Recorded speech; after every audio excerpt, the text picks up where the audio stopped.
أبدا لن نحيد أبدا لن نحيد أبدا لن نحيد عن خطى الإيمان دربنا درب قويم دربنا درب قويم بالهدى القرآني নাহমাদুহু ওয়া নুসাল্লি আলা রাসূলিহিল কারীম আম্মা বা'দ।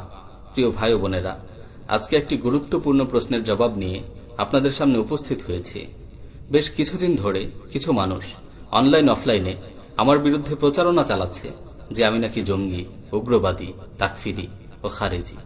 এই অপপ্রচারের ফলে অনেক মানুষ বিভ্রান্ত হচ্ছে এবং অনেকেই জানতে চাচ্ছেন এই বিষয়ে আমার বক্তব্য কি। যেমন কিছুদিন আগে অনলাইনে একজন ভাই একটি প্রশ্ন করেছেন। প্রশ্নটি আমি হুবহু তুলে ধরছি। তিনি লিখেছেন, শেখ, আমি আপনার অনেক আলোচনা শুনেছি, প্রতিটি আলোচনাই আমার হৃদয়কে নাড়িয়ে দিয়েছে। আপনার আলোচনাগুলোর মাধ্যমে আমি আমার জীবনের পরিবর্তন অনুভব করছি। কিন্তু শেখ, অনেক সময় দেখা যায় আপনি জিহাদের ব্যাপারে কথা বলেন, আপনি জিহাদের প্রতি যুবকদের উদ্বুদ্ধ করেন এবং অনেকেই প্রচারণা চালাচ্ছে যে আপনি নাকি জঙ্গি, খারেজি, তাকফিরি। আপনি মিষ্টি মিষ্টি কথা বলে যুবকদের জঙ্গিবাদের দিকে উদ্বুদ্ধ করছেন। শেখ, এই বিষয়টি নিয়ে আমরা খুবই দ্বিধাদ্বন্দ্বে রয়েছি। মাঝে মাঝে চিন্তা হয় যে আপনার মতো একজন মানুষ কিভাবে জঙ্গি হতে পারে। প্রিয় শেখ, এই বিষয়টি সম্পর্কে আপনার স্পষ্ট বক্তব্য আশা করছি। প্রিয় ভাই বোনেরা, আমি জানি এই প্রশ্নটি শুধুমাত্র তার একার নয়, আপনাদের অনেকের মনেই হয়তো এই প্রশ্নটি ঘুরপাক খাচ্ছে। তাই এই প্রশ্নের স্পষ্ট জবাব নিয়ে আজকে আপনাদের সামনে উপস্থিত হয়েছি। প্রিয় ভাই বোনেরা, যারা আমার সমালোচনা করে তারা আমার ব্যাপারে কয়েকটি অভিযোগ করে। প্রথম অভিযোগ হচ্ছে আমি নাকি জঙ্গি, উগ্রবাদী। আসুন তাহলে আমরা দেখে নেই যে তারা কেন আমাকে জঙ্গি বা উগ্রবাদী বলে। এর কারণ হচ্ছে আমি জিহাদের কথা বলি, আমি রাসূল সাল্লাল্লাহু আলাইহি ওয়াসাল্লামের দাঁত ভাঙা সুন্নাহর কথা বলি, আমি সাহাবায়ে কেরাম রাদিয়াল্লাহু আনহুমের আত্মোৎসর্গের ঘটনাগুলো স্পষ্ট রূপে বর্ণনা করি। প্রিয় ভাইয়েরা, আমরা তো রাসূল সাল্লাল্লাহু আলাইহি ওয়াসাল্লামকেই আমাদের জীবন আদর্শ মনে করি। সুতরাং জিহাদ কি রাসূল সাল্লাল্লাহু আলাইহি ওয়াসাল্লামের আদর্শের অন্তর্ভুক্ত নয়? জিহাদ কি রাসূল সাল্লাল্লাহু আলাইহি ওয়াসাল্লামের সুন্নাহ নয়? রাসূল সাল্লাল্লাহু আলাইহি ওয়াসাল্লাম কি সশরীরে ২৭টি যুদ্ধের নেতৃত্ব দেননি? রাসূল সাল্লাল্লাহু আলাইহি ওয়াসাল্লাম কি জিহাদের ময়দানে দান মোবারক শহীদ করেননি? রাসূল সাল্লাল্লাহু আলাইহি ওয়াসাল্লাম কি যুদ্ধের ময়দানে রক্তাক্ত হননি? রাসূল সাল্লাল্লাহু আলাইহি ওয়াসাল্লাম কি একথা বলেননি, বুইসতু বিস-সাইফি বাইনা ইয়াদাইস সাআহ হাত্তা ইউবাদাল্লাহ ওয়াহদাহু লা শারীকা লাহ। কিয়ামতের পূর্ব মুহূর্তে আমাকে তরবারি সহকারে প্রেরণ করা হয়েছে, যাতে করে এই জমিনে শুধুমাত্র এক আল্লাহর ইবাদত করা হয়, যার কোনো শরীক নেই। রাসূল সাল্লাল্লাহু আলাইহি ওয়াসাল্লাম কি কাফের নেতাদের লক্ষ্য করে বলেননি, আমা ওয়াল্লাযী নাফসু মুহাম্মাদিন বিয়াদিহি লাকাদ জিতুকুম বিয-যাবহ, ওই সত্তার কসম করে বলছি যার হাতে আমি মুহাম্মদের জীবন, আমি তোদেরকে জবাই করতে এসেছি। এই হাদিস কি কেউ অস্বীকার করতে পারবে? ওয়া জুইলা রিজকি তাহতা যিল্লি রামহি, রাসূল বলছেন আমার রিজিক রাখা হয়েছে আমার বর্ষার ছায়াতলে। রাসূল সাল্লাল্লাহু আলাইহি ওয়াসাল্লাম কি নিজেকে যোদ্ধা নবী হিসেবে পরিচয় দেননি? আনা নবিয়্যুল মালহামা, আমি যোদ্ধা নবী। এটা কি রাসূলের বক্তব্য নয়? রাসূল সাল্লাল্লাহু আলাইহি ওয়াসাল্লাম ও তার সাহাবারা কি কাফেরদের প্রতি কঠোর ছিলেন না? সূরা ফাতহের ২৯ নম্বর আয়াতে আল্লাহ তাআলা বলছেন, মুহাম্মাদুর রাসূলুল্লাহ ওয়াল্লাযীনা মাআহু আশিদ্দাউ আলাল কুফফারি রুহামাউ বাইনাহুম। আল্লাহর রাসূল মুহাম্মদ সাল্লাল্লাহু আলাইহি ওয়াসাল্লাম এবং তার সাথীরা কাফেরদের ব্যাপারে বড়ই কঠোর এবং তারা তাদের নিজেদের মধ্যে বড়ই বিনয়ী, বড়ই দয়ালু। কাফেরদের ক্ষেত্রে কঠোর হওয়া, এটা যদি রাসূল সাল্লাল্লাহু আলাইহি ওয়াসাল্লামের আদর্শ হয়ে থাকে, তাহলে আমাদের এই আদর্শ গ্রহণ করতে সমস্যাটা কোথায়? জিহাদ ফি সাবিলিল্লাহ, এটা যদি রাসূল সাল্লাল্লাহু আলাইহি ওয়াসাল্লামের জীবনের অংশ হয়ে থাকে, তাহলে আমাদের জিহাদের কথা বলতে সমস্যাটা কোথায়? আমরা কি শুধু মিষ্টি খাওয়ার সুন্নাহই পালন করব? আমরা রাসূল সাল্লাল্লাহু আলাইহি ওয়াসাল্লামের দাঁত ভাঙার সুন্নাহকে বাস্তবায়ন করব না? আমরা কি রাসূল সাল্লাল্লাহু আলাইহি ওয়াসাল্লামের রক্ত ঝরানোর সুন্নাহর উপর আমল করব না? নাকি আমাদের দ্বীন আমাদের এগুলো শেখায় না? নাকি এগুলোর ক্ষেত্রে রাসূল সাল্লাল্লাহু আলাইহি ওয়াসাল্লাম আমাদের আদর্শ না? প্রিয় উপস্থিতি, আপনারা সকলেই অবগত আছেন আজকে পৃথিবীর সর্বত্রই মুসলিমরা নির্যাতিত, নিপীড়িত। কাফের মুশরিকরা ঐক্যবদ্ধভাবে মাঠে নেমেছে মুসলিমদের নাম নিশানাকে পৃথিবীর বুক থেকে মুছে ফেলার জন্য। এরই ধারাবাহিকতায় তারা একের পর এক মুসলিম ভূখণ্ডগুলোর উপর আক্রমণ চালিয়ে যাচ্ছে। ইরাক, সিরিয়া, ফিলিস্তিন, আফগানিস্তান, কাশ্মীর, আরাকান সহ পৃথিবীর সব জায়গা থেকেই মাজলুমানের কান্নার আওয়াজ ভেসে আসছে। প্রিয় ভাই ও বোনেরা, আমাদের আজকের এই অধপতনের কারণ, এই কঠিন পরিস্থিতি থেকে মুক্তির উপায় সম্পর্কে রাসূল সাল্লাল্লাহু আলাইহি ওয়াসাল্লাম ভবিষ্যৎবাণী করে গেছেন। সুনানে আবু দাউদ সহ হাদিসের অন্যান্য কিতাবে বর্ণিত হয়েছে, রাসূল সাল্লাল্লাহু আলাইহি ওয়াসাল্লাম বলেন, ইউশিকুল উমামু আন তাদাআ আলাইকুম কামা তাদাআল আকালাতু ইলা কাসআতিহা ফাকালা কাইলুন ওয়া মিন কিল্লাতিন নাহনু ইয়াওমাইযিন ইয়া রাসূলুল্লাহ قال بل أنتم يومئذ كثير ولكنكم غثاء كغثاء السيل ولينزعن الله من صدور عدوكم المهابة منكم وليقذفن الله في قلوبكم الوهن فقال قائل يا رسول الله وما الوهن قال حب الدنيا وكراهية الموت। অচিরেই কাফের মুশরিক জোট ঐক্যবদ্ধ হয়ে তোমাদের উপর আক্রমণ করার জন্য তারা একে অপরকে আহ্বান করতে থাকবে, যেভাবে খাবারের দস্তরখানের দিকে লোকদেরকে ডাকা হয়ে থাকে। একজন সাহাবী দাঁড়িয়ে বলল, ইয়া রাসূলুল্লাহ, সেদিন কি আমরা সংখ্যায় কম হব? রাসূল সাল্লাল্লাহু আলাইহি ওয়াসাল্লাম বললেন, না, বরং সেদিন তোমরা সংখ্যায় অনেক বেশি হবে, তবে তোমাদের অবস্থা হবে বন্যায় ভাসমান খড়কুটার মতো। আল্লাহ তাআলা তোমাদের শত্রুদের অন্তর থেকে তোমাদের ভয়কে দূর করে দিবেন এবং তোমাদের অন্তরে ওয়াহান ঢেলে দিবেন। একজন জিজ্ঞেস করলো, ইয়া রাসূলুল্লাহ, ওয়াহান কি জিনিস? রাসূল সাল্লাল্লাহু আলাইহি ওয়াসাল্লাম বললেন, ওয়াহান হচ্ছে হুব্বুদ দুনিয়া ওয়া কারাহিয়াতুল মাউত, দুনিয়ার ভালোবাসা এবং মৃত্যুকে অপছন্দ করা। মুসনাদ আহমদের অপর এক হাদিসে বর্ণিত হয়েছে, রাসূল সাল্লাল্লাহু আলাইহি ওয়াসাল্লাম বললেন, ওয়াহান হচ্ছে হুব্বুদ দুনিয়া ওয়া কারাহিয়াতুকুমুল কিতাল, দুনিয়ার প্রতি ভালোবাসা ও আল্লাহর রাস্তায় যুদ্ধকে অপছন্দ করা, আল্লাহর রাস্তায় জিহাদ করাকে অপছন্দ করা। মুসনাদে আহমদ আবু দাউদের অপর এক হাদিসে বর্ণিত হয়েছে, ইযা তাবায়াতুম বিল আইনাহ وأخذتم أذناب البقر ورضيتم بالزرع وتركتم الجهاد سلط الله عليكم ذلا لا ينزعه حتى ترجعوا إلى دينكم। যখন তোমরা ইনা নামক সুদী কারবারে জড়িত হয়ে যাবে, গরুর লেজ ধরবে এবং চাষাবাদ নিয়েই সন্তুষ্ট হয়ে যাবে এবং জিহাদকে ছেড়ে দিবে, তখন আল্লাহ তাআলা তোমাদের উপর লাঞ্ছনাকে চাপিয়ে দিবেন। এই লাঞ্ছনা ততদিন পর্যন্ত তোমাদের থেকে তুলে নেওয়া হবে না, যতদিন না তোমরা তোমাদের দ্বীনের দিকে ফিরে আসবে।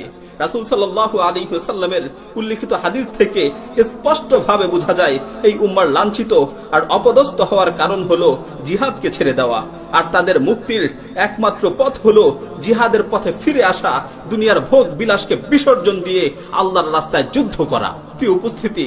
আমরা কি মাজলুম উম্মার মুক্তির জন্য রাসূল সাল্লাল্লাহু আলাইহি ওয়াসাল্লামের এই হাদিসগুলো তাদের সামনে বর্ণনা করব না?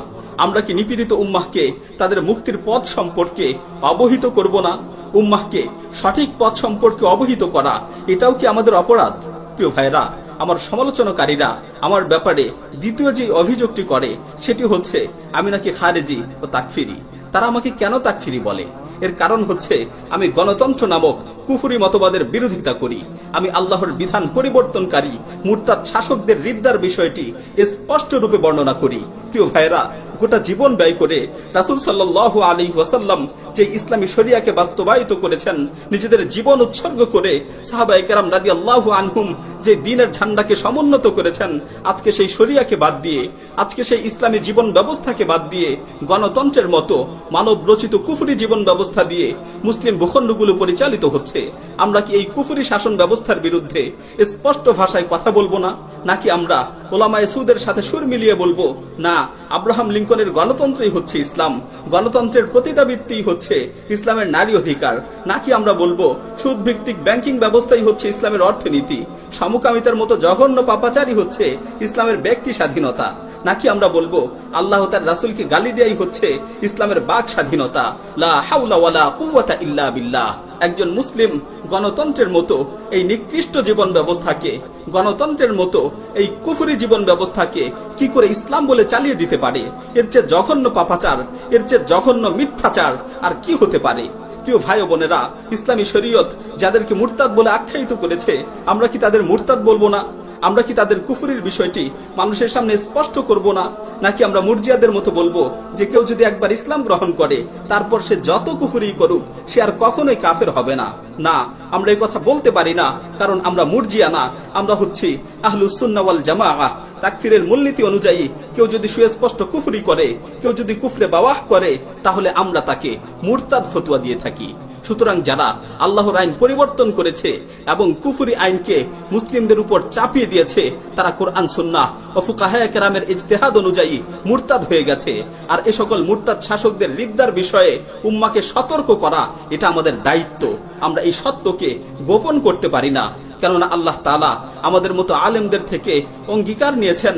আল্লাহ তাআলা সত্যকে স্পষ্ট রূপে প্রকাশ করার ব্যাপারে আমাদের মতো আলেমদের থেকে অঙ্গীকার নিয়েছেন। সূরা আলে ইমরানের 187 নম্বর আয়াতে আল্লাহ তাআলা বলছেন, ওয়া ইয আখাযাল্লাহু মিসাকাল্লাযীনা উতুল কিতাবা লাতুবায়্যিনুন্নাহু লিন-নাসি ওয়া লা তাকতুমুনা। আল্লাহ তাআলা যাদেরকে কিতাবের ইলম দিয়েছেন তাদের থেকে অঙ্গীকার নিয়েছেন যে তোমরা এই কিতাবকে স্পষ্ট রূপে বর্ণনা করবে, তোমরা এই কিতাবকে খুলে খুলে বর্ণনা করবে। ওয়ালা তাকতুমুনা, তোমরা এর থেকে কোনো কিছুকে গোপন করবে না, তোমরা এর থেকে কোনো বিষয়কে লুকাবে না। প্রিয় ভাইরা, আল্লাহ তাআলা ইলমকে গোপন করতে নিষেধ করেছেন এবং ইলম গোপনকারীদের ব্যাপারে অভিসম্পাত করেছেন।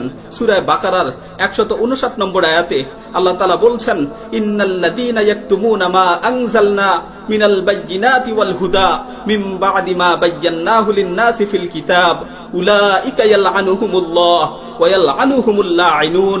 নিশ্চয় যারা আমার অবতীর্ণ করা হেদায়েত ও সুস্পষ্ট নিদর্শনকে গোপন করে, আমি সেগুলোকে কিতাবের মাঝে মানুষের জন্য স্পষ্টভাবে বর্ণনা করে দেওয়ার পরেও সে সকল লোকদের উপর আল্লাহর অভিসম্পাত এবং সকল অভিসম্পাতকারীদের অভিসম্পাত। প্রিয় ভাইয়েরা, সত্যকে জানার পরেও কি আমরা সত্যকে গোপন করব? আমরা কি মানুষকে সন্তুষ্ট করার জন্য তারা যেভাবে চায় সেভাবে ইসলামকে উপস্থাপন করব? আপনারা কি আমাদের থেকে এটাই চান? আমরা কি সত্যের সাথে মিথ্যাকে সংমিশ্রিত করে বর্ণনা করব? অথচ আল্লাহ তাআলা এই নিকৃষ্ট কাজ থেকে আমাদের বারণ করেছেন।